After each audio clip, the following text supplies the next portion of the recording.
We're going to show you how to find your path of least resistance, because we know for sure that you are source energy in physical bodies, and we know for sure that your life has helped you to define what you want, and that you have launched rockets of desire that have caused a trend.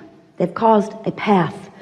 These continuing identifying of what you want has caused a momentum. It's caused a becoming. It's caused an expansion of your being. It's caused an evolution of who you are. It's caused an expansion of the source within you. And it's big, and it matters, and it's real, and it's vivid. But you've got to get in the receptive mode of it in order to get in sync with it.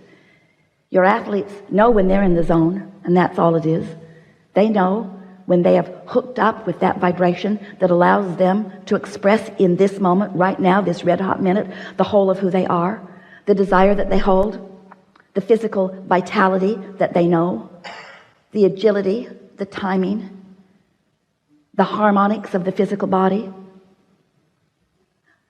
the ability of the body to respond to the vibrational harmonics. They know that it's a physical game. Of course they do. Of course you're in a physical game, but it's a head game. It's a vibration game. It's a vibration game. It's a vibration game. It's an alignment game. Alignment trumps everything.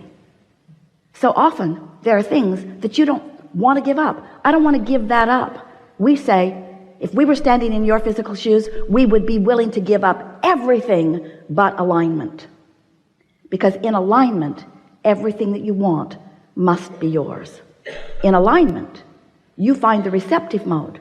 And when you find the receptive mode, then you are tuned in, tapped in, turned on. Then you're in the right place at the right time. Then amazing things happen, and the universe demonstrates to you over and over and over and over and over again how blessed you are, how loved you are, how aware of you we all are, you see. Until big things and small things, things that you would say don't amount to very much, demonstrate to you your constant worthiness. The other day, Esther was walking with a friend around the loop where she lives in Del Mar. And they're walking around the loop, and they came to this house, and it had a for sale sign on it. And Esther said, I know the people who were renting this house. Really cute young couple. She said, one day Jerry and I came around the corner, and here is this young man on some sort of a weird bicycle contraption. It didn't have normal pedals. It was like a different kind of pumping action, and he was pushing it up the hill rather than riding it up the hill. And Jerry said to him, pretty steep hill, isn't it? And he said, no, it's not that. My wife gave it to me for my birthday today. And they put it together in the shop. And then they had to disengage something in order to get it in her car. But she didn't realize that they disengaged something, and so I had no brakes. And Jerry and Esther said, oh. So they visited a little while, really enjoyed these really beautiful people, and off they went. That was about 5 years ago. So Esther has not seen them. She has not been there much. She has not seen them. She has not even thought about them in all of this time. Until this day, 2 days ago, she's walking with Julie around the loop, and they see this house is for sale. So Esther tells that story. Then they finish their walk, get in the car, go to Roberto's for lunch, and on the way is that kid on that machine in a whole other part of the town. Esther said, law of attraction is my freaky friend. And we said, alignment is your freaky friend. In other words, when you are tuned in, when your resistance is non-existent, then everything that is important to you, big or small, demonstrates itself to you, because everything is known about everything. And when you are emitting a vibration, you are sending out a signal that is calling something back. It's what law of attraction is. That which is likened to itself is drawn. So one might worry that, well, if law of attraction is on all things big and small, am I not going to be inundated by data? And we say, yes, you are. You are inundated by data all day, every day, that represents the balance of the vibration that you put out.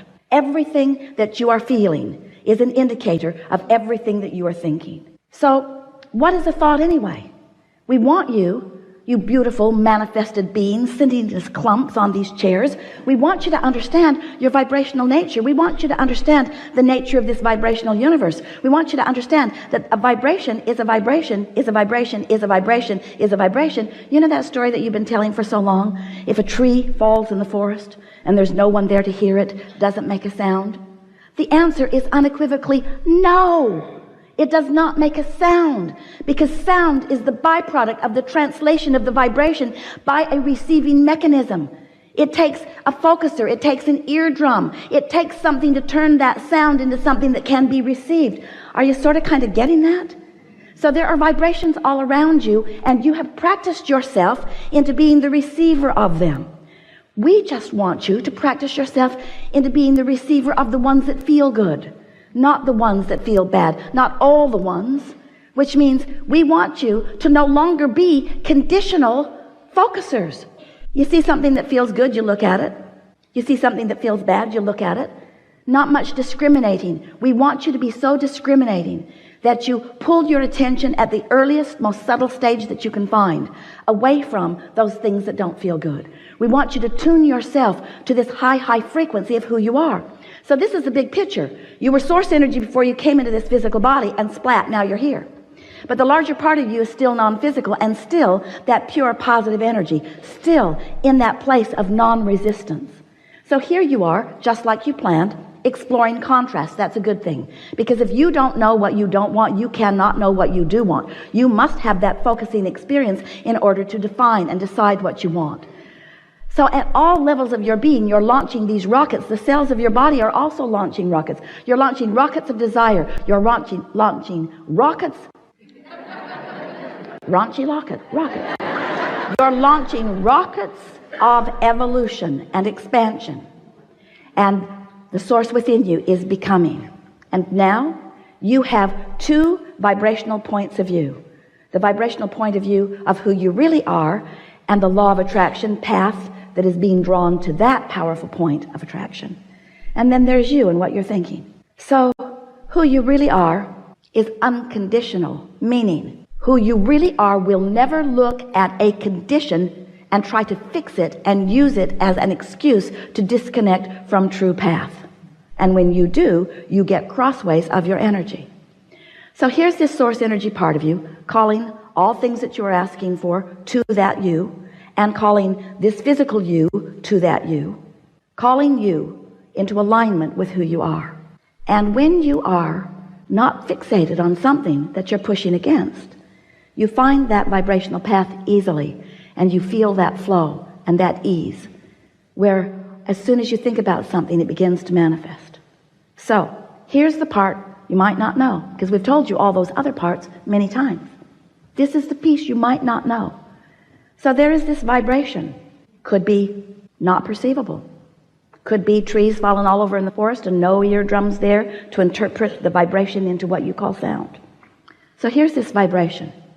But as that vibration evolves, as it gains momentum, it becomes more noticeable to those who are on the wavelength of it. So then, the first manifestation, let's call it a manifestation, the first you turning a thought to a thing, the first manifestation of this vibration is a thought occurs to you, and an emotion is so close on the heels of it, you can't tell which came first, the emotion or the thought. But there they are, an emotion within you that is a manifestation of that vibration. And now you're rocking and rolling.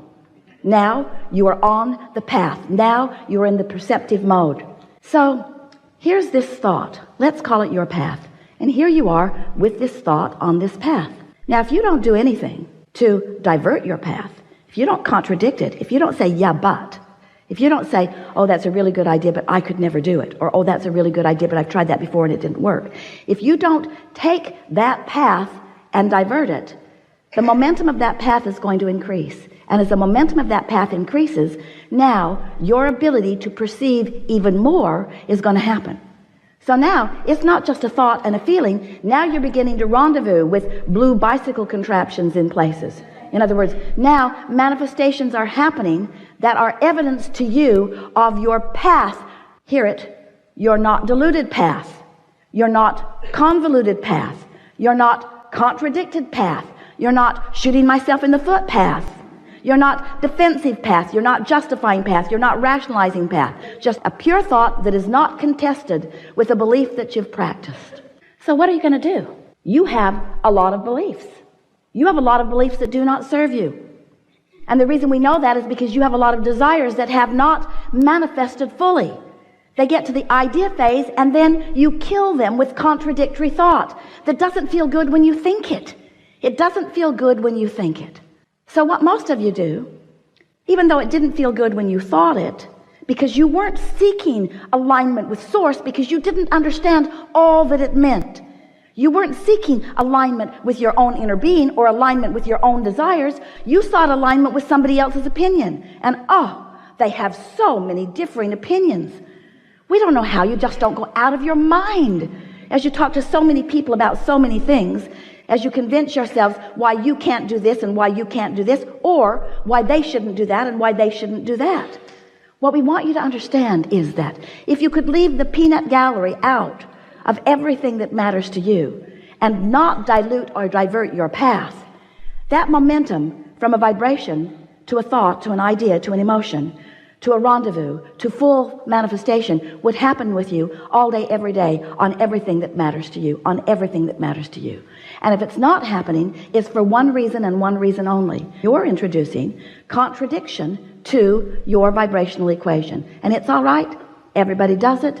You just don't want to do it so much that you feel negative emotion about it. When you feel negative emotion about it, that's your clue to do something different. So here's an example. So let's say that you have a very clear sense of how you want to feel today. So you go over to someone's house. Maybe you're related to them. And they're having a no good, very bad day. And so you sit in the middle of it and you listen to them squabbling and you watch a sort of escalation of it. Maybe they're children, maybe it's adults and children, a mixture of some sort of people in disagreement with each other about something. So now, if you have been following your path of least resistance for a while and you are tuned in, tapped in, turned on, now you are in a position where you can experience and live and feel the joyful experience of living unconditional love, because you are so in alignment with who you are. You've practiced it so well. Your vibration is so strong that even though this is going on, it's not ringing your bells. It's not hooking you in. You're not feeling any defensiveness. You don't feel like helping the victim in the scenario. You don't feel like piling on to the one that's being picked on. In other words, you are vibrationally aloof from it. There's no hook for you in this situation. So you can sit there. You can be there. You can be unconditional. Here's a condition that is happening that's making all of them nuts, and it's not making you nuts because you are in a different vibrational place. It's not threatening you. You don't feel defensive about it. You don't feel like you need to defend anybody else about it. You are tuned in, tapped in, turned on. You've been down that road so many times. You have found your place in it, and you're sitting there, and you may be the only one at that party having a good time, but you are, and what's going on doesn't matter. Or you haven't practiced your path of least resistance all that much. You're wobbly in your vibration. You know what you want, you know what you don't want, and all of it's sort of active.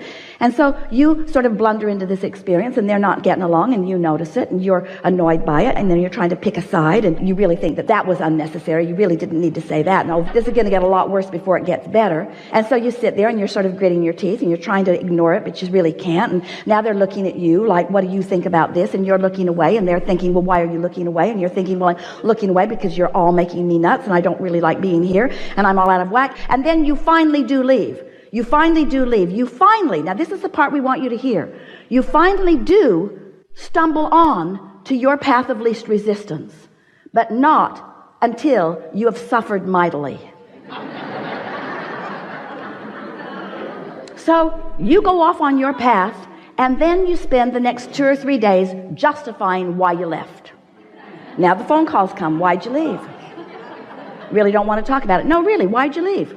Really, I don't want to talk about it. Tell me why you left. I don't want to talk about it. You were mad at me, weren't you? You left because you were mad at me. No, it wasn't that. Why did you leave then? Tell me why you left. And so what we're saying to you, if you can find your path in the early subtle stages, you will ride out any storm, and eventually you will find fewer and fewer and fewer and fewer and fewer storms.